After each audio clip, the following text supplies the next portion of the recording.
So just to start off, let's just start with like a basic question in case someone's like, what is Calvinism? So if someone's like, Vocab, you're a Calvinist, like what does that mean? What does it mean to you that you're a Calvinist? Well, it's a historical name that got attached to a system of thought that many of the reformers believe was biblical. And it's like a lot of things, doctrines get more and more detailed over time. And so it's not like nobody had ever looked at those things or thought about those things before. But, it's like one at a time in the history of the church. What I mean is initially the church was having to deal a lot with the nature of Christ. Child abuse, a Calvinist problem, podcast says.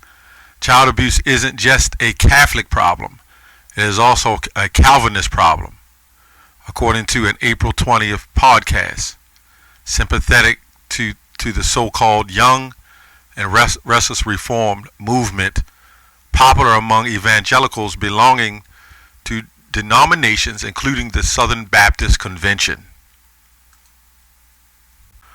This is Ezekiel 24:6. Wherefore, thus saith the Lord Yahweh, woe to the bloody city, to the pot whose scum is therein, and whose scum is not gone out of it. Bring it out piece by piece.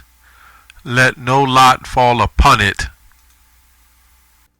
Issues that the reformers fleshed out in dialogue, or should I say debate, especially with Rome, did have some precedence, especially in the African theologian Augustine's debate back and forth with Pelagius. Investigator Tom Meyer is uncovering allegations of sex abuse against the man many feel is the closest thing to Jesus. Hi, Tom.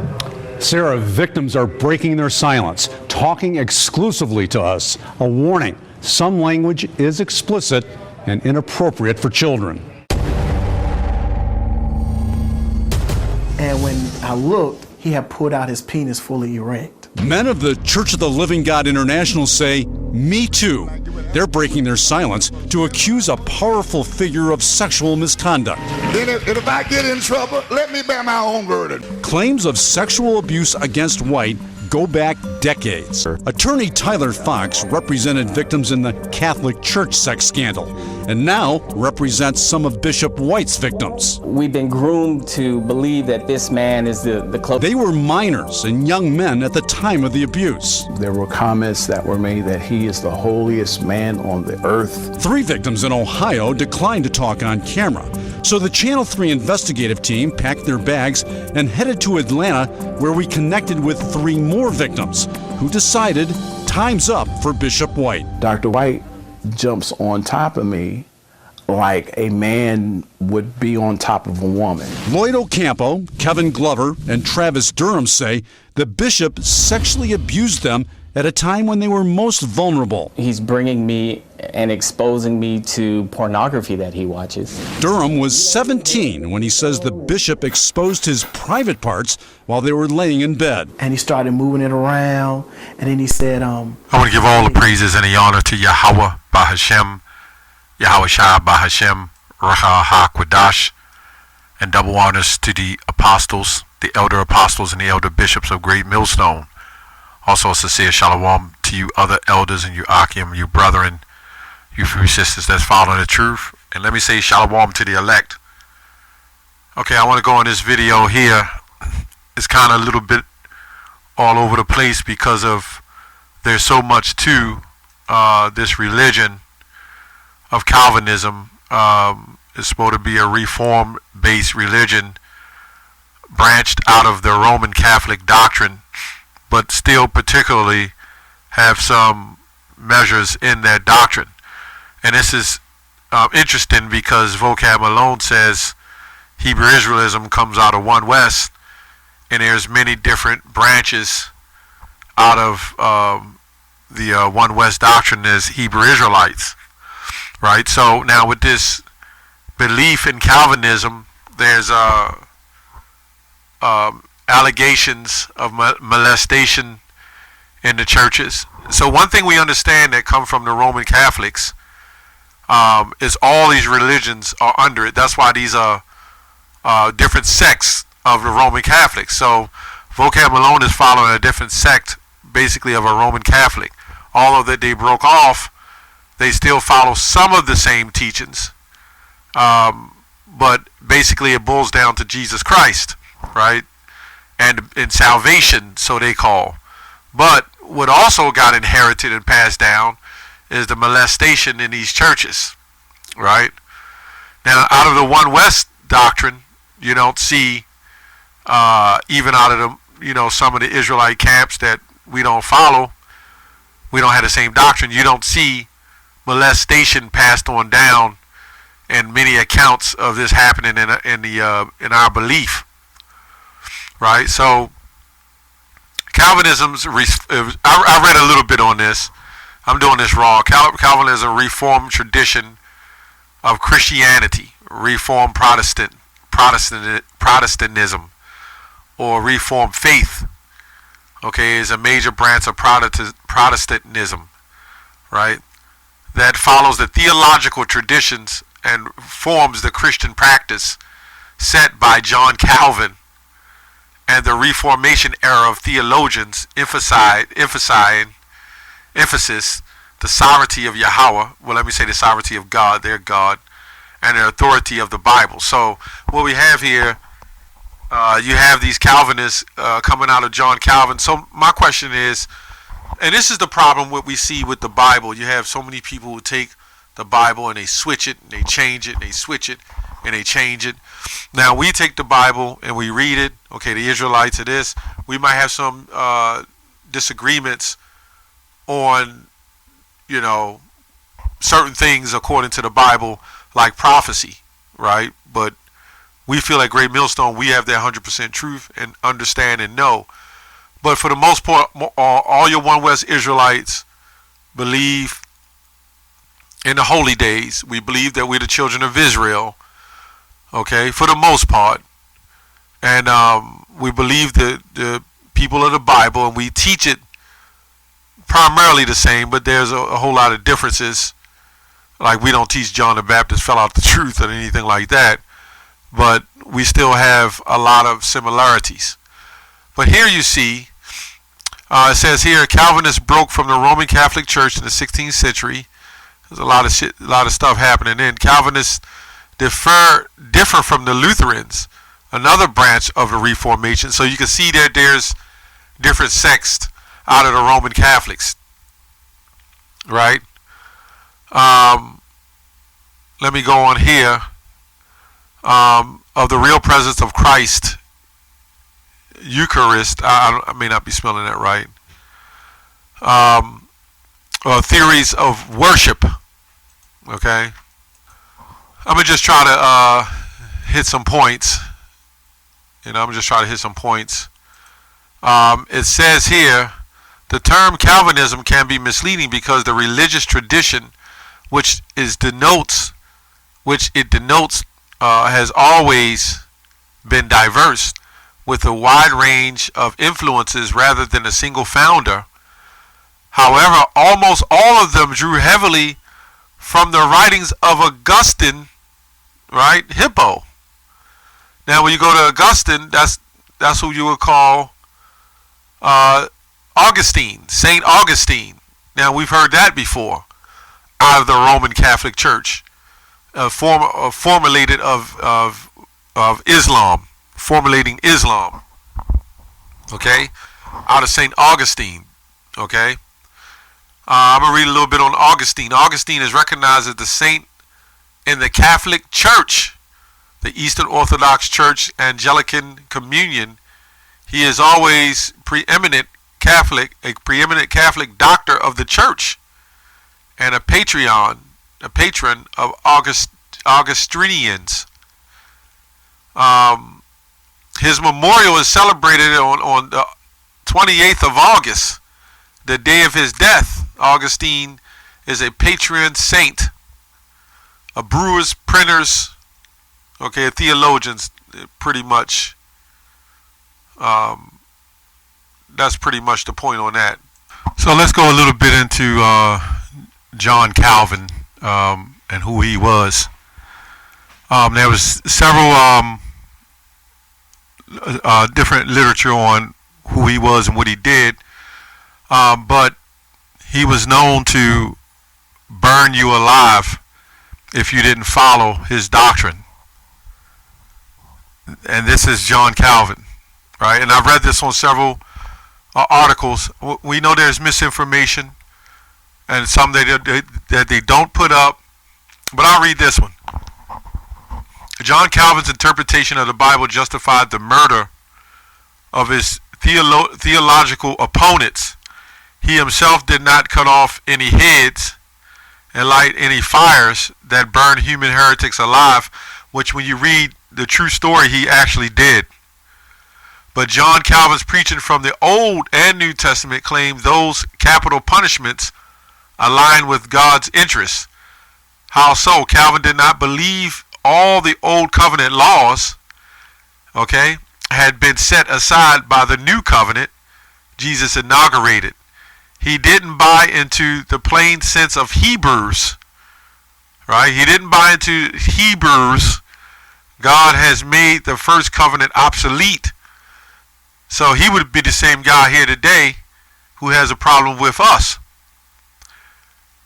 I mean, this is what Vocab does, right? Right? It goes to Hebrews 8 and 13. So he didn't like that. He didn't like that. Right? He maneuvered around Paul's conclusion. The law became a tutor to lead us to Christ.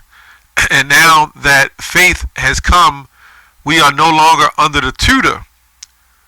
Okay, it goes to, Calvin dismissed the data from the New Testament and decided the moral laws and the old covenant laws of the Torah still applied. And killing people who perverted, right, the pure doctrine was moral necessity.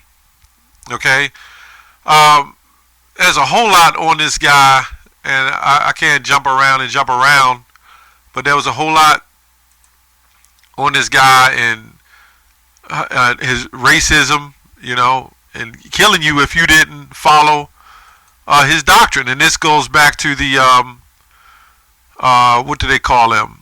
The Jesuits. You know, and this all comes out of the Roman Catholics. So you can see that what I'm going through is John Calvin and various others. It wasn't just him.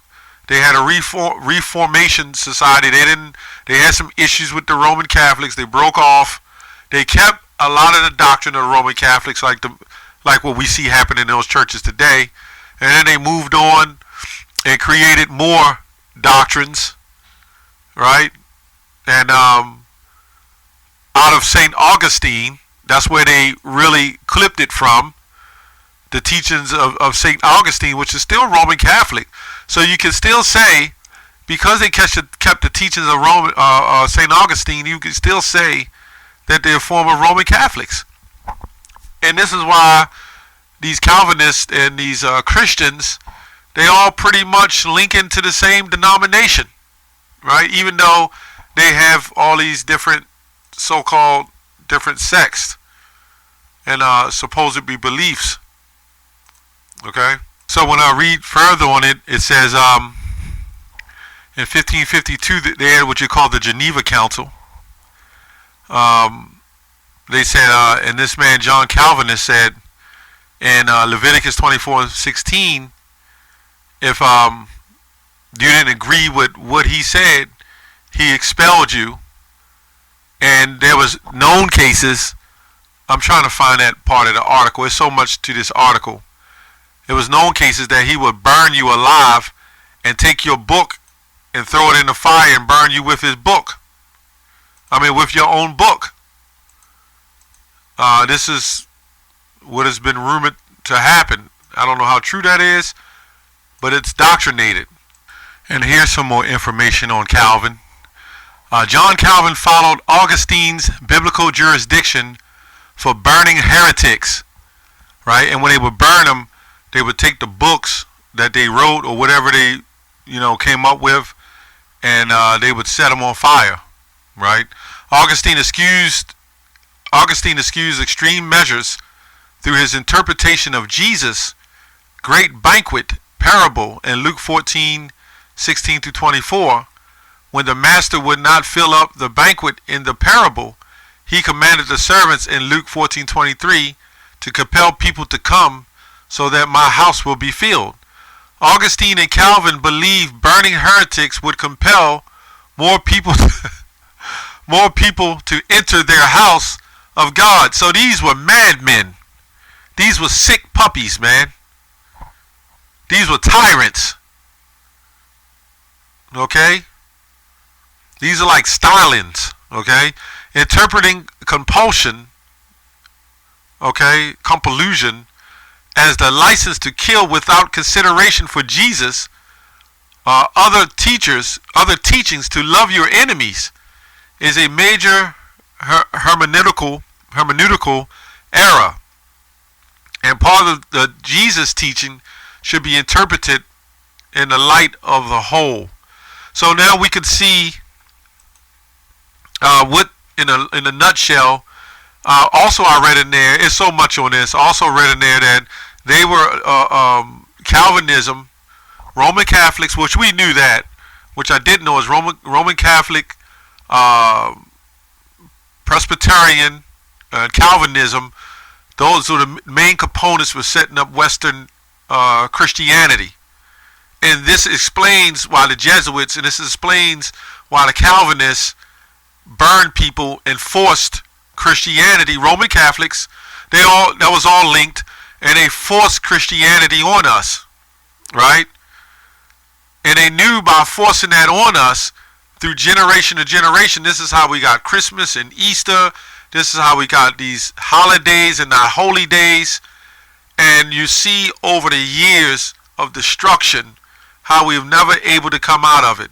And now that we're coming out of it, you got this guy Vocab Malone trying to push us back into a form of Calvinism or Roman Catholicism, right?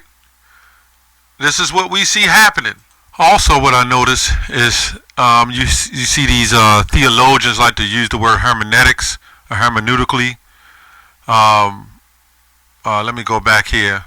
This is, when you go to this word hermeneutics, it means the methodology or methodological principles. So when you go, that word goes back to the word method, right? When you go back to the word method, it means a systematic plan, right? A procedure. So this is, they're using hermeneutics to systematically, which they have used to systematically destroy us through this false religion, through this false Jesus, right? This false Christ, not the true Messiah.